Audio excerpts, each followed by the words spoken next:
જો આપણને મહારાજ સ્વામી મળ્યા એવી કોઈ મોટી વાત નથી. તમે ભવિષ્યમાં જણાશે ત્યારે કેટલો બધો આનંદ આવશે કે ના પૂછો વાત. અનંત અનંત જન્મ ધર્યા છે આપણે, પણ આ તમે જે બધું કરો છો એ જ કર્યું છે. હવે આ છુટકારો થાય હવે એટલે મહારાજ સ્વામીનો મહિમા સમજાય ને કોઈ બાકી ના રહે. એટલે આપણે હવે બીજું બધું મૂકીને સ્વભાવ સાથે કુસ્તી કરવાની છે. સ્વભાવ જ આપણને મારી પાડે. સ્વભાવ સાથે કુસ્તી કઈ રીતે કરવાની? ભગવાનના સંતના વચન એ પ્રમાણે આપણે રહીએ તો ગમે એવો બળવાન હોય ને તબ પડી જાય, તો દ્રષ્ટિ દ્વારા પડી જાય. આપણે આ કાઢીએ તો ગોટો વળીને ભાગી જાય. આપણને કાંઈ પણ એ સ્વભાવ જ નડે.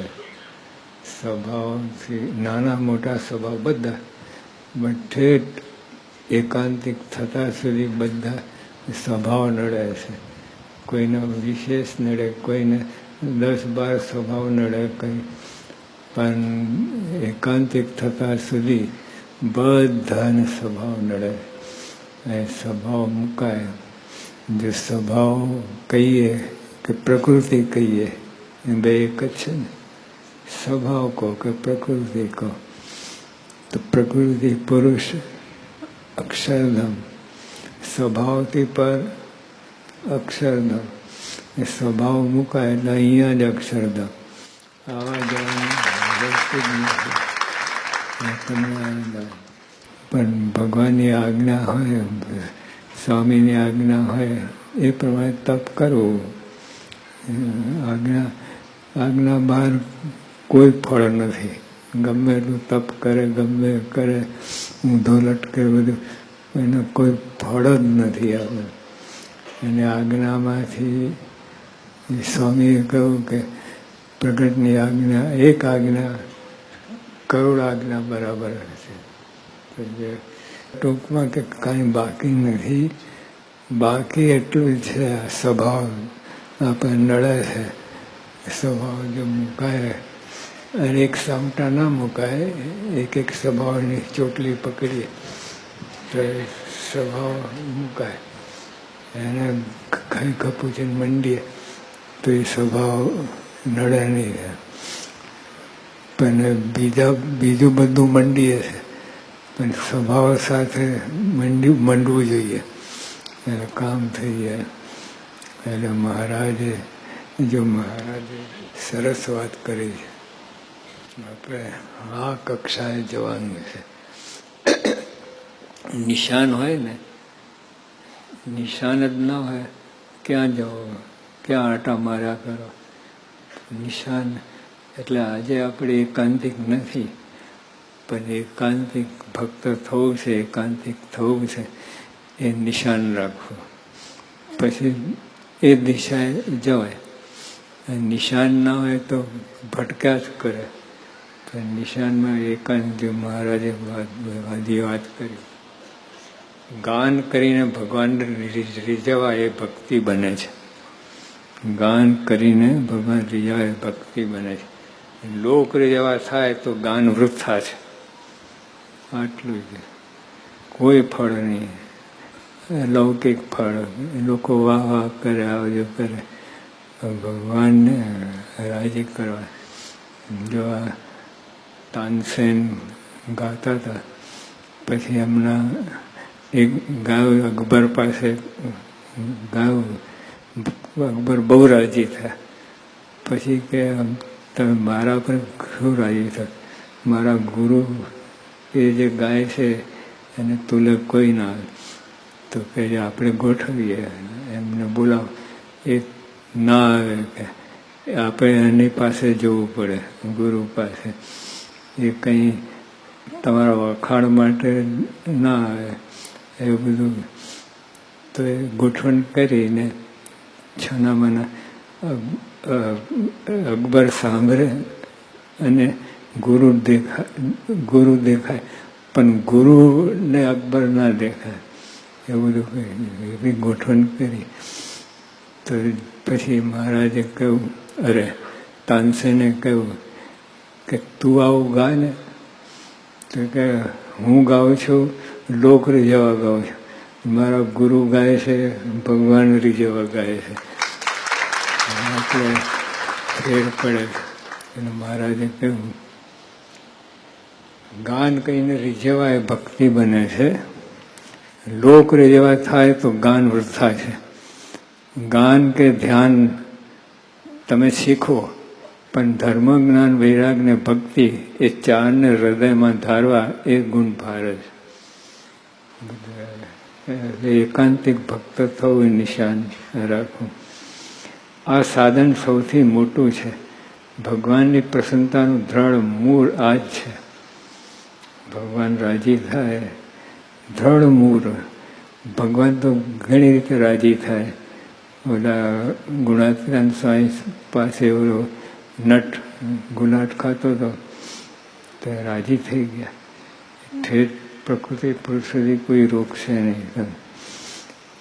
પણ એટલે એ બધું કરીએ છીએ, પણ ભગવાનની પ્રસન્ન ધળ મૂળ આ છે. મહારાજે ભક્ત ચિંતામણી લખી, એમાં દરેક પ્રકરણના અંતે શું લખ્યું? શ્રીમદ એકાંતિક ધર્મ પ્રવર્તક. શ્રીમદ એકાંતિક ધર્મ પ્રવર્તક એટલે મહારાજનો અવતાર જ આપણે એકાંતિક ભક્ત થવા માટે. તો નિષ્કાળ સ્વામી પણ એ જ વાત કહી, દરેક પ્રકરણના બીજું કંઈ આવે એ 2 લીટીમાં વાત કરે ને પછી શ્રીમદ એકાંતિક ધર્મ પ્રવર્તક. તો મહારાજે કહ્યું, ભગવાનની પ્રસન્નતાનું દ્રઢ મૂળ આ છે. ભગવાનને રાજી કરવા હોય દ્રઢ મૂળ. બીજા બધાથી રાજી થાય, એટલે ગુલાટ ખાલી રાજી થાય, પણ દ્રઢ મૂળ એટલે એકાંતિક ભક્ત થવું, એકાંતિક ભક્તિ પામવી, એમાં મહારાજ રાજી છે. પછી મહારાજ શું કહે છે? હે મારા વાલા સંતો, આ અમારો દ્રઢ સિદ્ધાંત છે, એ તમને કહું. બધું સત્સંગ જ આ એકાંતિક ભક્ત થવું એ સત્સંગ છે. પછી મહારાજ કે અમે ગામો ગામ વિચરણ કરીએ છીએ, હરિજનને મળીએ છીએ, નામ ગામ વ્યવહાર બધું પૂછીએ છીએ, સમય સમય ભાઈને સંભાળીએ છીએ, જે મારી સેવા કરે છે તેને તત્કાળ ગ્રહણ કરીએ છીએ, હેત પ્રીત કરીએ. આ બધું જ મૂળને એકાંતિક ધર્મ, આ બધું મૂળને એકાંતિક ધર્મને દ્રઢ કરવા માટે જ કરીએ છીએ. અર્જુન મહારાજ જે અમથા નથી કરતા, ચંચારા બધું આપણે કરીએ. તમને આપણને લાગે કે આપણે કરીએ, પણ ભગવાન તો એને એકાંતિક ધર્મમાં ફેરવી નાખે, એકાંતિક ભક્તિમાં ફેરવી નાખે. આ બધું જ મૂળને એકાંતિક ધર્મ કરાવવા માટે કરીએ છીએ. ઠેર ઠેર સ્વાગત સન્માન ને અનંત શોભા કરો છો તે સ્વીકારીએ છીએ. નિયમ પ્રકરણ વારંવાર ફેરવીએ છીએ. અમારું ખાવું પીવું ઓઢવું પાથરવું આ બધું મૂળને ધડાવવા માટે છે. મોટા મોટા રાજાઓએ પોતાના મહેલમાં અમને પધરાવ્યા, પૂજા સન્માન કર્યા, રાજપાટ કરી દેવા લાગ્યા, પણ અમે એ બધાનો ત્યાગ કરી દીધો. વનમાં વિચર્યા, ક્યારેક રસ લીધો ને ક્યારેક તજી દીધો. આ બધા ચરિત્રોને તપાસીને દેખશો તો માલુમ પડશે કે મૂળ એકાંતિકી ભક્તિનું પોષણ કરવાનો જ અમારો હેતુ છે. મહારાજ જે કરે છે, જે લીલા કરે, આ શાસ્ત્રી મહારાજ, યોગી બાબા, પ્રમુખ સાહેબ મહારાજ જે કરે છે અમથા નથી કરતા. આપણને દેખાય પણ એ કરે છે આટલા માટે. એકાંતિક ધર્મ સિદ્ધા એકાંતિક પણ આવે એટલે ગમે ત્યાંથી શરૂ કરો, નડિયાદથી કે અમદાવાદથી કે રાજકોટથી ગંડ, પણ છેવટે એક જગ્યા અક્ષરધામમાં પહોંચવાનું છે. એટલે આ મહારાજે આપણને બધાને, કોઈ નાના બાળકો છે એ નૃત્ય કરે, આ કરે, બીજું બધું કરે, પણ બધાને એકાંતિક ભક્ત બનાવવાના છે, એ જ મહારાજે કહ્યું છે. એટલે આપણને ખબર ના પડે, આપણે આયા ને બધું કર્યું, જે હાહાગડથલ આપણે બધું કર્યું, પણ ભગવાને એને એકાંતિક ભક્તિમાં ફેરવી નાખે. એટલે આપણે બહુ ભાગ્યશાળી. કોઈ જગ્યામાં એકાંતિક ધર્મ, બધી વાતો લખી છે શાસ્ત્રોમાં, પણ મૂર્તિમાન મહારાજે તો એ જ વાત પકડી, એકાંતિક ભક્તો બનાવ, અને અસંખ્ય ઢગલાબંધ ભક્તો, એકાંતિક ભક્તો બનાવ્યા, અને આજે ચાલુ છે.